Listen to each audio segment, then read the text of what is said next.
Let's take a look at the Fun with Verbs and Sentences app. This app comes in two versions, a full version and a Lite version. I'm demonstrating it to you on the iPad, but it is also available for the iPhone. All of the versions are set up the same way. The only difference is the amount of content. The Lite version contains 10 verb concepts, 45 animations, and is for a single user. The full version contains 39 concepts, accommodates up to 75 users and groups, and also includes 266 animations. Let's take a look. If you touch play, you can start the activity as a guest, but first I'm going to show you how to set up the users so that we can track data. Here is the users page. You can enter the name of an individual user here by typing the name and then tapping Add Individual User. Or you can start a group if you have the full version. To start a group, type in the name of the group here and simply tap here, Add New Group. The next step is to select the members of the group from your list of users. Let's pretend Joe wants to play. First, I want to deselect any other users who may happen to be red from a previous game. I tap on Joe and turn it red. Now I know Joe is selected. Let's go to the settings. Your first choice is to select the activity. Build a sentence or watch and say. Build a sentence is the default activity. In a few moments, I'll show you how that works. Watch and Say allows you to access only the part of the activity that shows the animation and then the recording and data tracking screen. It is typically used for pre- and post-testing. How shown? You can automatically advance to the next screen, which is the default, or manually show the next screen if you prefer to have time to discuss each step. Now let's take a look at the sentence types. The verb-only setting does not elicit a sentence to describe the animation. It instead asks a question to elicit what the character is doing, the specific verb label. For children who are still working on developing expressive vocabulary for verbs, this is probably the best place to start. Subject choices. We have nouns for the default, but I would encourage you to select the he and she pronoun option if you are working on gender pronouns.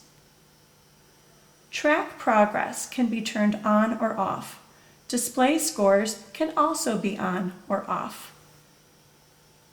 Verbs. Verbs can be random or custom. There are 39 verbs on the full version and 10 verbs on the Lite version. Today we'll leave it on random.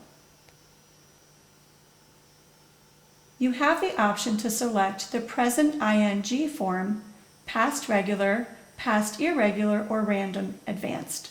I would discourage you from selecting the random option in most cases because it can be a bit confusing for the child to bounce back and forth between past and present tenses with the nature of this app. Use it with advanced children only. Cueing. Options include visual support. These are the little circles at the bottom of the screen on the recording and data page. Or you can choose not to have the sentence modeled by the narrator before the animation is shown. Sometimes you may want to see if the child can synthesize the sentence parts and formulate a sentence without this model. Bubble game. I'll show you this game shortly. We offer a variety of intervals after each question, or you can opt to have no bubble game. For now, I'm going to select after each question. Text can be turned on or off. The default is to have the text off. Recording can also be on or off. We'll leave it on. We'll use the default settings except for the bubble game for now. Let's play. Let's make another sentence. Who is in your sentence? Pick one. You'll notice that we color-coded the subject screen in corresponding circles blue. I'll choose the girl. The girl.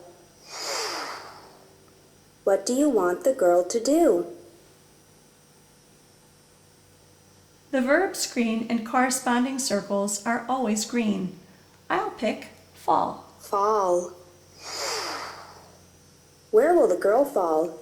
You pick. Now I need to choose the prepositional phrase. The prepositional phrase screen is always pink. I'll choose off the chair. Off the chair. You did it. Now let's hear it. The girl is falling off the chair. The girl is falling off the chair.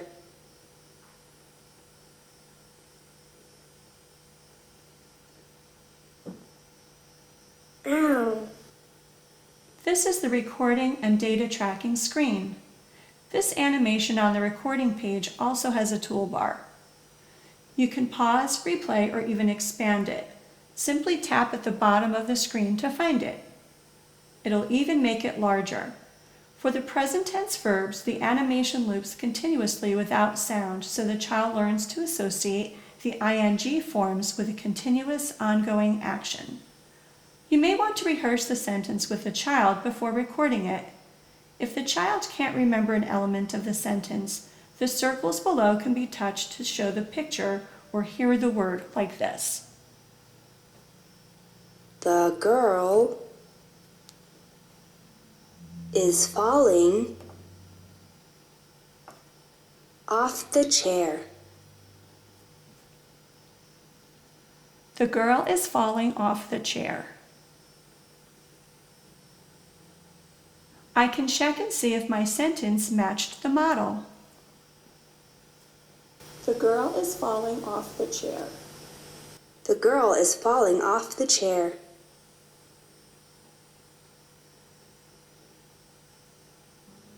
On the left, you see we have the data tracking available.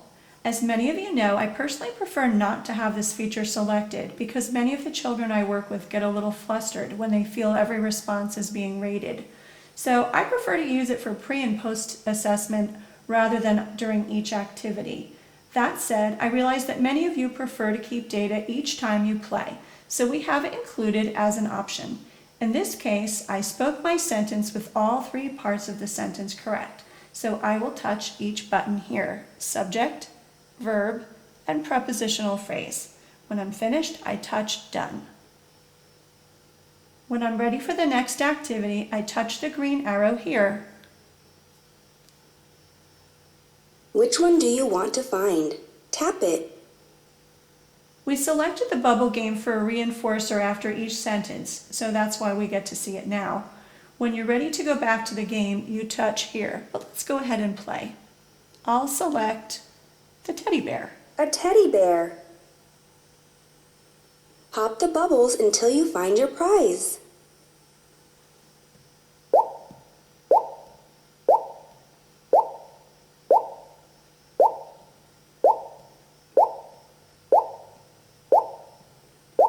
I'm not being very lucky today.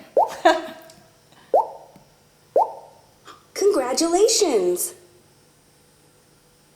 Let's go back to the game. Choose someone for your sentence.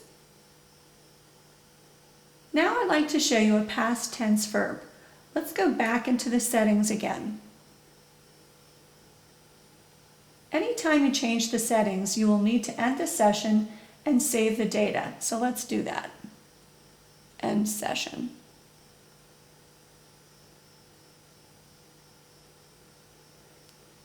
We've changed it to past tense. Now I'm going to show you how the verb only option works. We'll select that and deselect the other sentence types. Let's also turn off the bubble game since now you know how that works. Let's turn the text feature on so you can see that, and let's play again. Choose someone for your sentence. This time I'll choose the boy. The boy. What do you want the boy to do? Throw. That's an awesome sentence you put together. The boy threw. The boy threw.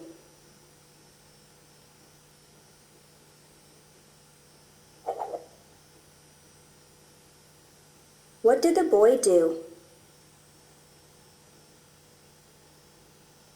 Since we selected the verb only, you will notice that the question is, what did the boy do? Our job now is simply to identify the past tense verb. If I forget, I can touch the circle below. Threw.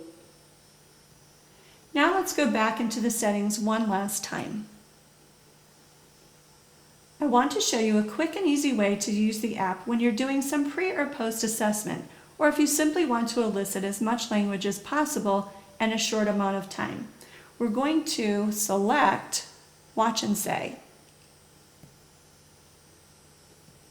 For sentence type, let's do subject, verb, and object.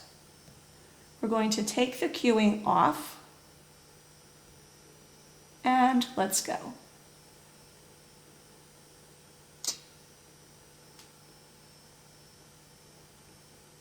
What happened? You can choose to record and play these back, or simply have the child answer out loud. And go ahead and touch the data tracking, hit done when you're finished, and go on to the next animation.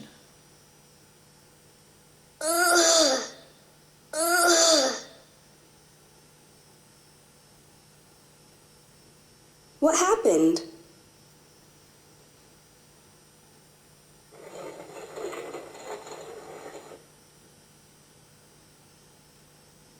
What happened? When you're ready to stop playing, touch End Session up here on top. The dialog box will ask you if you want to save or open the session results. We'll say yes. And here we are.